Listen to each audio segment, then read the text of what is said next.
بسم اللہ الرحمن الرحیم اعوذ باللہ من الشیطان الرجیم بسم اللہ الرحمن الرحیم السابع لو کان الواجب المشتبہ امرین مترتبتین شرعا كالظہر والعصر المرددین بین الکسر والاتمام او بین الجہات الاربع الاخر.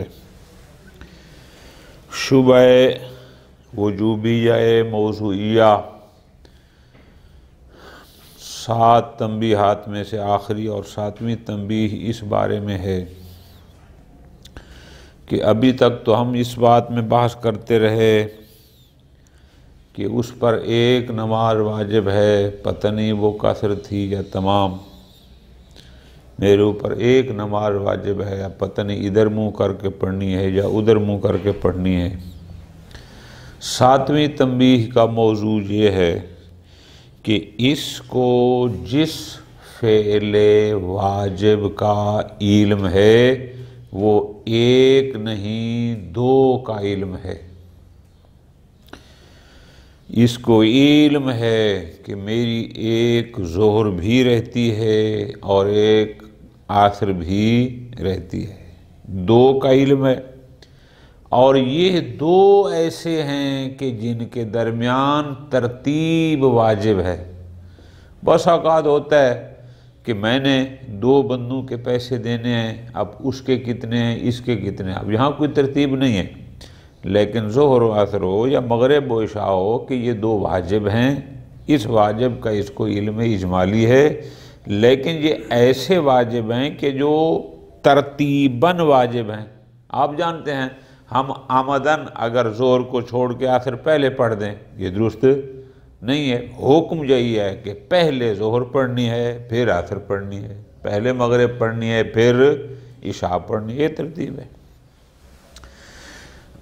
توجہ فرمانی آقا جان فرماتے ہیں یہاں پر اس کو علم ہو گیا اس بات کا کہ میرے اوپر واجب ایک فعل نہیں 2 ہیں. ٹھیک ہو گیا. دوسرے مرحلے میں اس بات کا بھی علم ہے کہ یہ جو 2 چیزیں میرے اوپر واجب ہیں یہ ترتیباً واجب ہیں، ان میں ترتیب ضروری ہے، ترتیب شرط ہے. یہ بھی شارع نے ترتیب کے ساتھ واجب کیے ہیں، اختیار نہیں ہے کہ جس کو پہلے بجا لوں جس کو بعد میں.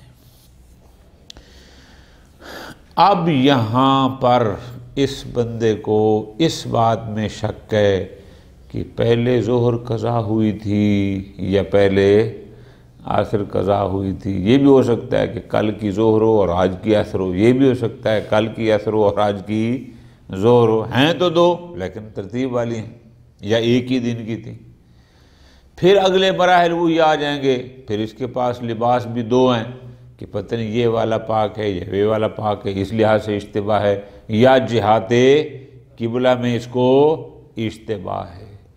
اب اس قسم کے تردد کی صورت میں مکلف کس انداز میں ان کو بجا لائے گا تاکہ واجب واقعی بھی بجا لائے اور اسی ترتیب سے جو ترتیب مطلوب شارع تھی.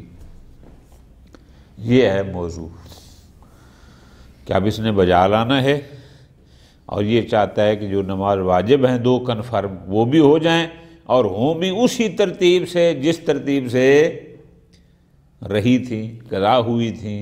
اب ان کو کیسے بجا لائے؟ سمجھ آ گیا؟ آ جا. استاد اعتمادی رحمۃ اللہ علیہ نے 4 صورتیں اس کی بنائی ہیں، پھر انشاءاللہ ہم کتاب میں بعد میں آتے ہیں. وہ فرماتے ہیں ایک طریقہ یہ ہے پہلی صورت، پہلے ایک ظہر پڑھے پوری، پھر ظہر پڑھے قصر، پھر عصر پڑھے پوری، پھر عصر پڑھے قصر. ایک طریقہ تو ہو گیا یہ. ٹھیک ہو گیا جی کہ ظہر چونکہ پہلے ہوتی ہے عصر بعد میں ہوتی ہے، ظہر ایک پوری اور ایک قصر پہلے پڑھ لے، عصر ایک پوری اور ایک قصر بعد میں پڑھ لے. ایک صورت بن گئی یہ۔ دوسری صورت انہوں نے یہ فرمایا ایک ظہر پڑھے پوری، پھر ایک عصر پڑھے پوری، پھر ایک ظہر پڑھے قصر، پھر ایک عصر پڑھے قصر۔ ٹھیک ہو گیا اس کو۔ تیسری صورت ایک ظہر پڑھے پوری، پھر عصر پوری بھی پڑھے قصر بھی پڑھے، پھر ایک ظہر کو آخر میں قصر پڑھے۔ یہ ہو گئی 3 صورتیں۔ چوتھی صورت ظہر پڑھے پوری، عصر پڑھے قصر، پھر عصر پڑھے قصر، ظہر پڑھے پوری۔ یہ بنتی ہیں مجموعاً 4 صورتیں۔ انشاءاللہ ہم ترتیب سے پڑھیں گے۔ تیسری اور چوتھی وہ تو درست نہیں ہے، آج ہم وہاں پر نہیں پہنچ سکیں گے، لہذا اس کی انشاءاللہ اگلے درس میں بحث ہوگی کہ وہ اگر درست نہیں ہے تو کیوں درست نہیں۔ جو پہلی ہے آغا جان وہ کنفرم درست ہے کہ بندہ پہلے ظہر ایک پوری پڑھے، پھر قصر پڑھے، اس کے بعد پھر عصر کو پوری، پھر قصر۔ یہ پہلی صورت بھی کوئی بحث نہیں ہے، اس میں بھی کوئی مسئلہ نہیں۔ بحث کہاں پر ہے آغا جان؟ بحث ہماری ہے ساری کی ساری دوسری میں۔ کون سی؟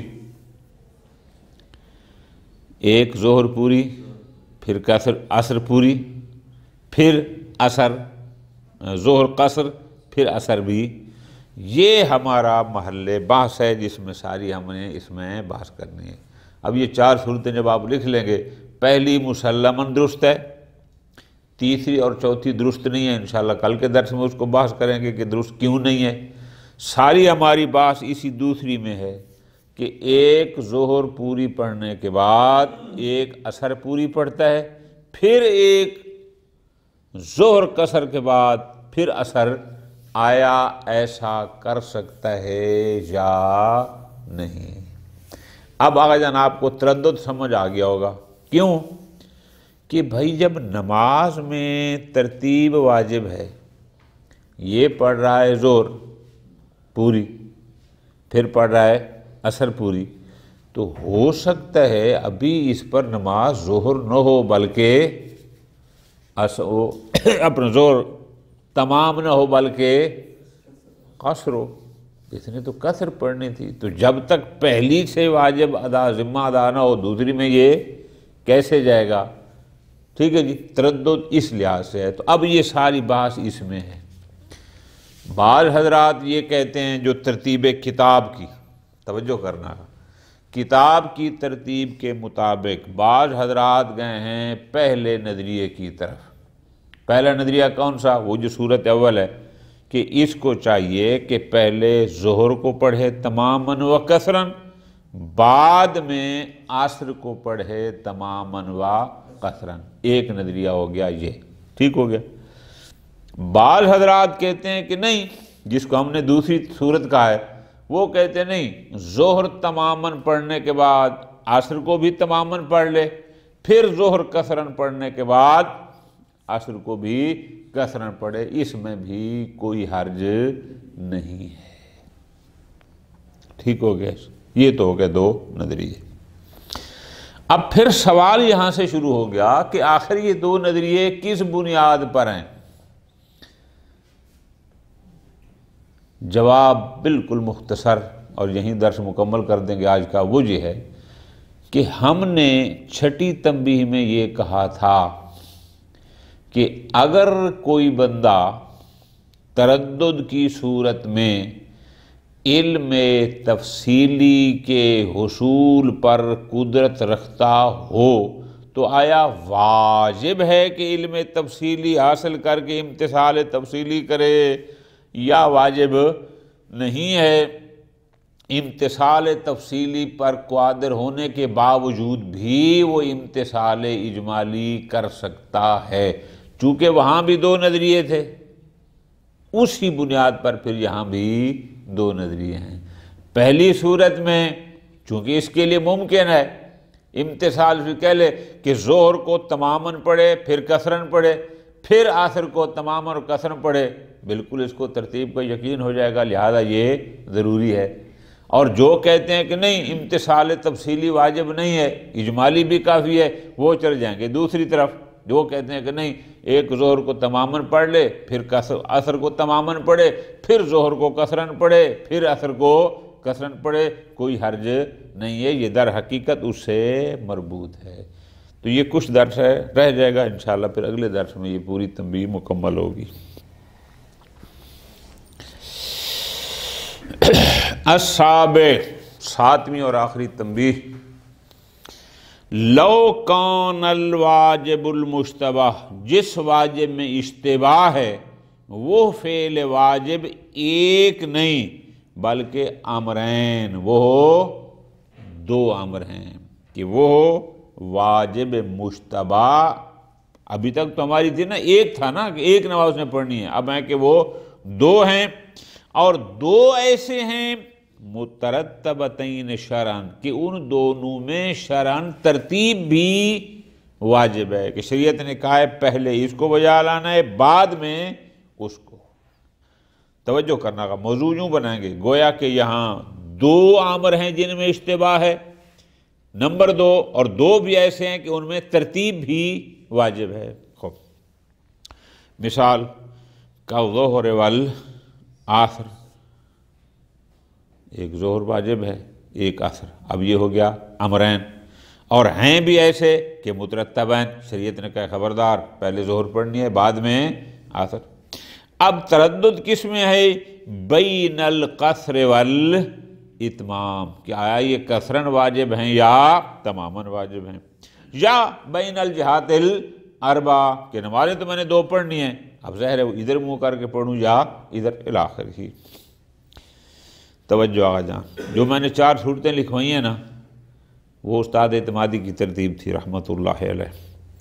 یہ جو حالی جو تابرو والی ہے یہ ہو جائے گی پہلی صورت، اور پھر انشاءاللہ ام یکفی بعد میں آ رہا ہے وہ ہو جائے گی دوسری صورت، تیسری اور چوتھی انشاءاللہ کل کے درس میں بیان کروں گا۔ خوب، حالی تابرو فی صحت الدخول فی محتملات الواجب اللاحق الفراغ الیقینی من الاول، کہ جناب یہاں جو دو امر ہیں اور دونوں میں ترتیب واجب ہے، تو کیا یہ ضروری ہے کہ دوسرے میں جو ترتیب میں دوسرے نمبر پر ہے اس کی انجام دہی اس وقت اس کو وہ بجا لانے میں مشغول ہوں گے جب پہلے کے بجا لانے کا یقین ہو جائے گا؟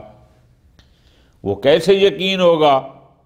بِإِتْيَانِ جَمِيعِ مُحْتَمَلَاتِهِ، کہ ظہر کو اس کے تمام احتمالات کے ساتھ، میں نے آپ کو مختصر سمجھایا تھا، ظہر کو تماماً بھی پڑھ لیا کسراً بھی پڑھ لیا، اگر فرض کرو 2 احتمال تھے 2 پڑھ لیے، اور اگر 2 لباسوں کا مسئلہ تھا تو 2 لباسوں میں پہلے تماماً پڑھ لیں گے، پھر 2 لباسوں میں کسراً پڑھ لیں گے، تمام احتمالات کے ساتھ، یہ ہو گیا۔ پھر آپ جائیں گے عصر میں، اس کو بھی اسی طرح تماماً اور کسراً، یا 1-2 لباس میں پڑھنا ہے یا 4 طرف منہ کر پڑھنا ہے، جو پڑھنا۔ ایک صورت یہ تھی، بعض حضرات کہتے ہیں کہ یہ ہے کما صرح بہ فی ابن فہد ہلی نے الموجز میں وشرحہ والمسالک والروض، روض الجنان شہید ثانی کتاب ہے، والمقاصد العلیہ یہ بھی شہید ثانی کی ہے، ٹھیک ہے جی۔ ان سارے بزرگان نے کہا ہے کہ یہ طریقہ ہے۔ میں نے آپ کو بڑا آسان لکھوا کر یاد کریں کہ ظہر کو اپنے تمام احتمالات ساتھ پہلے مکمل بجا لیں، جتنے احتمال بنتے ہیں، بعد میں عصر کو شروع کریں، ختم ہو گیا۔ ام یکفی، یہ در حقیقت دوسری صورت ہے۔ ام یکفی فی ہے یا نہ، دوسرا جو مورد ہے وہ جو 2 امر تھے، ایک سابق ہے ایک لاحق ہے، آپ بعد والے میں داخل ہو سکتے ہیں، کیسے؟ فعل و بعض محتملات الاول، کہ جو پہلے تھا اس کے بعد محتمل کو انجام دے کے، میں نے آپ کو آسان سمجھایا تھا، ظہر پڑھیے تماماً، پھر عصر پڑھ لیں تماماً، زور پڑھیے کثرن پھر اثر پڑھ لیں کثرن، یہ کر سکتے ہیں۔ بحیث یقطع کہ اس کو یقین ہو جائے بحصول الترتیب بعد الاتیان بجمیع محتملات المشتبہین، کہ جب دونوں مورد کے، دونوں امروں کے، دونوں مشتبہین کے تمام احتمالات کو بجا لا جائے گا۔ یہ نہیں دیکھنا غجان پہلی میں تو جو ہی اس نے زور کو تماماً اور کثرن پڑھا، اس کے ساتھ ہی اس کو یقین ہو گیا کہ میں نے یہ پہلے پڑھ لیے، اب بعد میں اثر پڑھوں گا تماماً اور کثرن۔ یہاں پر کیا ہوگا؟ یہاں پر یہ ہوگا کہ جب چاروں پڑھ لے گا پھر اس کو علم ہو جائے گا کہ جو بھی ترتیب تھی یقیناً حاصل، یعنی اگر پہلے ظہر واجب تھی فرق و ظہر تماماً تو میں نے وہ پہلے پڑھی، یا کثرن تھی، جو بھی ہوگا ہو۔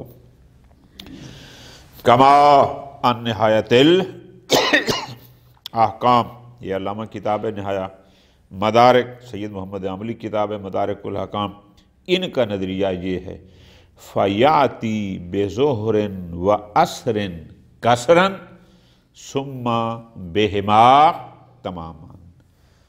ٹھیک ہو گیا جان؟ اب آپ نے جو ذہن میں رکھنا ہے حل یعتبر صیغۃ الدخول فلاں، یہ ہو جائے گی صورت اول، اور جو آگے ہے یکفی فیہ فعل بعد، یہ ہو جائے گی صورت دوم۔ تو پس بعض بزرگان کہتے ہیں کہ حتماً صورت اول ہی ہونی چاہیے، اور بعض کہتے ہیں کہ صورت دو۔ فرماتے ہیں قولان، دو نظریے ہو گئے جیسے ہم نے پڑھ لیا، متفرعان، یہ دو نظریے کیوں ہوئے؟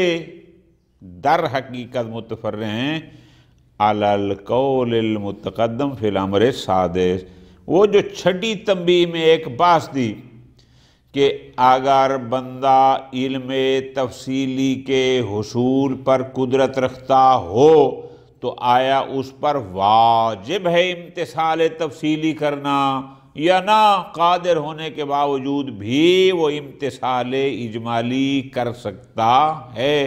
تو وہاں بھی دو نظریے تھے، در حقیقت یہ اسی پر متفرع ہیں کہ پہلی صورت میں امتثال تفصیلی ہو جائے گا، چونکہ یقین ہو جائے گا نا، جب ایک ظہر اور کثر پوری پڑھ لی، دو پڑھ لی، بعد میں اثر میں گیا، جبکہ دوسری میں ایسا نہیں ہوگا۔ خوب مبنیون علی انہ، بارہ وہ دو نظریات کس بنیاد پر ہیں؟ وہ دو نظریات اس بات پر ہیں، جیسے میں نے گزارش کر دی کہ آیا علم تفصیلی کے حصول پر قدرت رکھنے کی صورت میں واجب ہے علم تفصیلی کا حاصل کرنا امتحال تفصیلی، یا نہ اجمال بھی کافی ہے۔ خوب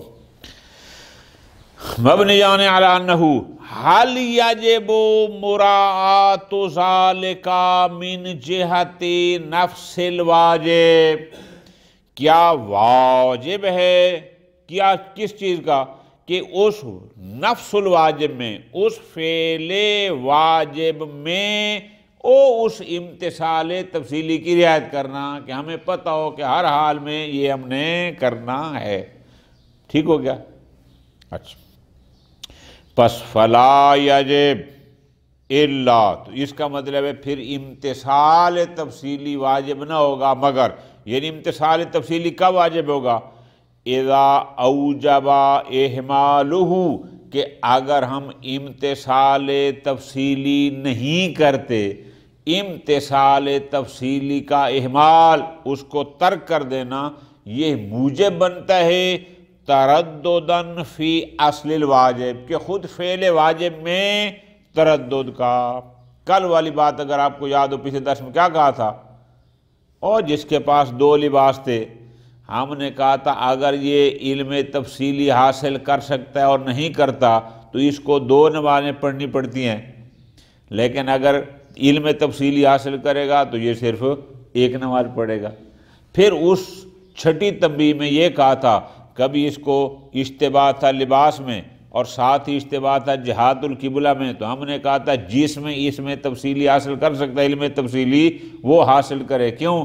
اگر جہات القبلہ میں علم تفصیلی ہو گیا تو 4 نمازوں سے بچ جائے گا، 2 پڑھنی پڑیں گی، اور اگر لباس میں ہو گیا تو اس کو 8 کی بجائے صرف 4 پڑھنی پڑی۔ یہاں پر بھی یہ کہ اگر علم تفصیلی کا اہمال یا امتثال تفصیلی کا اہمال یہ بیان نہ لانا وہ موجب بنتا ہو کہ اصل واجب میں تردد کا، کیا کہ ایک واجب کو بار بار کریں، کہ ایک بندہ قادر بھی ہے امتثال تفصیلی پر اور وہ بھی نہیں کرتا، تو اس سے اس کو ایک واجب کو بار بار کرنا پڑتا ہے۔ کیسے؟ تکرار الصلاۃ فی الثوبین المشتبہین علاج اربع جہاد، وہ نماز ایک واجب تھی، لباس 2 تھے تو 2 پڑھنی پڑ گئیں، پھر جہاد قبلہ تھی تو اس کو 8 پڑھنی پڑتی تھی، یعنی ایک ہی واجب کو اس کو 8 مرتبہ بجا لانا تھا اس بندے نے جس کے لیے علم تفصیلی ممکن نہیں تھا، اور جس کے لیے ممکن تھا ہم نے کہا تھا وہ علم تفصیلی حاصل کرے تاکہ واجب میں تکرار نہ ہو، کم سے کم افراد بجا لائے۔ فَإِنَّهُ يُوجِبُ تَرَدُّدًا فِي الْوَاجِبِ، چونکہ یہ اہمال تفصیلی موجب بنتا ہے اس واجب میں تردد کا، کہ پتہ نہیں یہ واجب ادا ہوا پھر دوبارہ پھر سے بارہ پھر چوبارہ، زائدًا علی التردد الحاصل من جہت اشتباہ وہی چھٹی تنبیہ کی طرف اشارہ ہے کہ ایک تردد کیوں تھا، کیوں نماز کو بار بار پڑھنا تھا، اس لیے کہ قبلہ اشتباہ ہے، پتہ نہیں کس طرف قبلہ ہے، اور ایک تردد نماز میں اس لیے تھا چونکہ لباس میں اشتباہ تھا کہ یہ پاک ہے یا وہ پاک ہے، تو 8 پڑھانی تھی نا۔ تو جب بندہ علم تفصیلی کسی ایک جہت سے حاصل کر سکتا تھا، پچھلی تنبیہ میں کہا تھا اگر قبلے کی نسبت کر سکتا تھا تو 8 کی بجائے 2 پڑھنی تھی اس نے، اور اگر لباس میں کر سکتا تھا تو بھی 8 کی بجائے اس نے 4 پڑھنی تھی، خوب یہ تھا۔ فَكَمَا يَجِبُ رَفْعُ التَّرَدُّدِ مَعَ الْإِمْكَانِ، پس اگر انسان کے لیے ممکن ہو کہ علم تفصیلی کے لیے تردد کو کلیتاً بالکل ختم کر دے، کہ علم تفصیلی حاصل کرے، تاکہ مثلا ایک بندے کے لیے ممکن تھا اور اس چھٹی میں کہ وہ لباس کا علم بھی حاصل کر سکتا ہے کہ یقیناً کون سا پاک ہے، اور یہ بھی ممکن تھا کہ وہ جہت قبلہ کا علم بھی حاصل کر سکتا ہے، تو ہم نے کہا تھا اس پر لازم ہے تاکہ اس کو صرف ایک نماز پڑھنی پڑے، 8 نہ پڑھنی پڑے۔ تو پس جیسے تردد بالکلیہ کر رہا واجب ہے امکان کی صورت میں، کذالک یجب تقلیلہ، اس طرح یہ بھی واجب ہے، چلو 100% ختم نہیں ہو سکتا تو جتنا کم ہو سکتا ہے اتنا تو کم از کم کرے۔ توجہ کرنا گا۔ اب یہاں کا خلاصہ کیا ہو گیا؟ خلاصہ کا جن یہ ہوا کہ اگر علم تفصیلی کا حصول ممکن ہے اور امتثال تفصیلی کر سکتا ہے، اور امتثال تفصیلی نہ کرنا موجب بنتا ہے تکرار فعل واجب کا، کہ وہ امتثال کو چھوڑ کر بار بار کرنا پڑتا ہے، تو ایسی صورت میں اس کو جیسے مکمل تکرار ختم کرنا واجب ہوتا ہے، اگر وہ کم کر سکتا ہے تو یہ بھی اسی طرح واجب ہوگا۔ اما اذا لم یوجب اہمالہ ترددا زائدا فی الواجب، لیکن اگر یہ امتثال تفصیلی کو اہمال کر دے، چھوڑ دے، عمل نہ بھی کرے یا نہ کرے، اس کے اس تردد واجب میں کوئی فرق، ہر حال میں اس کو 2 نمازیں یا 4 نمازیں پڑھنی ہی پڑھنی ہیں، امتثال تفصیلی اس سے کوئی فرق اس پر نہیں پڑتا۔ کما فی ما نحن فی، کیوں؟ اس لیے کہ اس کا جو تردد ہے وہ کیا تھا، ایک ظہر واجب ہے ایک عصر واجب ہے، یہ تو کنفرم ہے۔ تردد کیا تھا، یا وہ دونوں قصر ہیں یا وہ دونوں تمام ہیں، 4 نمازیں اس نے ہر حال میں پڑھنی ہی پڑھنی ہیں۔ فرماتے ہیں کما فإن الاتیان بالعصر المقصورہ بعد ظہر المقصورہ، کہ ایک ظہر قصر کو پڑھنے کے بعد عصر قصر کو بجا لانا لا یوجب ترددا زائدا، علی التردد الحاصل، یہ وہی تردد ہے جو پہلے اول وقت سے اس کو کسر و اتمام کے درمیان تھا، اس تردد سے اس کو کوئی نیا تردد حاصل نہیں ہو رہا. خوب. لِأَنَّ الْعَصْرَ الْمَقْصُورَ، چونکہ اس نے جو عصر پڑھی ہے او کسر میں، ظہر کی کسر کے بعد، ان کانت مطابقتاً للواقع، اگر وہ مطابق واقع تھی، کانت واجدتاً لشرطیا، کہ اگر واقع میں بھی یہی تھا کہ اس پر ایک پہلے ظہر واجب تھی کسر، پھر عصر واجب تھی کسر، اس نے عصر کو کسر پڑھ لیا اور جس طرف رخ کر کے پڑھا ہے واقع میں قبلہ رخ بھی وہی تھا، مطابق واقع تھا، تو اس کا مطلب ہے اس کی عصر واجد الشرائط ہے، کوئی مشکل نہیں ہے، ادا ہو گیا. وَهُوَ الترتب علی الظہر، وہ اصل کیا تھا؟ اصل یہ تھا کہ عصر کو ظہر کے بعد پڑھنا، اور وہ ترتیب یہاں پر بھی حاصل ہو گئی. وَإِنْ كَانَتْ مُخَالِفَةً لِلْوَاقِعِ، اور اگر اس کی کسر پڑھی ہوئی عصر مخالف واقع تھی، وہ کیسے؟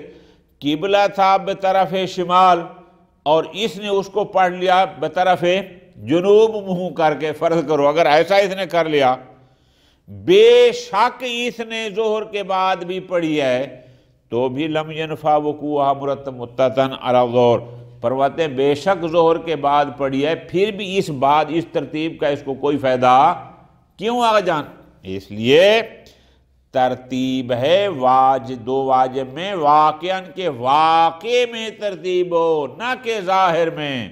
اس کی جو ترتیب ہے ظاہری ہے کہ پہلے ظہر پڑھی پھر عصر پڑھی، بھئی عصر ادھر پڑھنی تھی منہ کر کے جدھر واقع میں بجا لانا تھا، اس نے تو خلاف واقع کیا، لہذا اس ترتیب کا کوئی فائدہ نہیں ہے. باقی انشاءاللہ بات ہے پھر کل کے درس میں. صلی اللہ علیہ محمد وعلیہ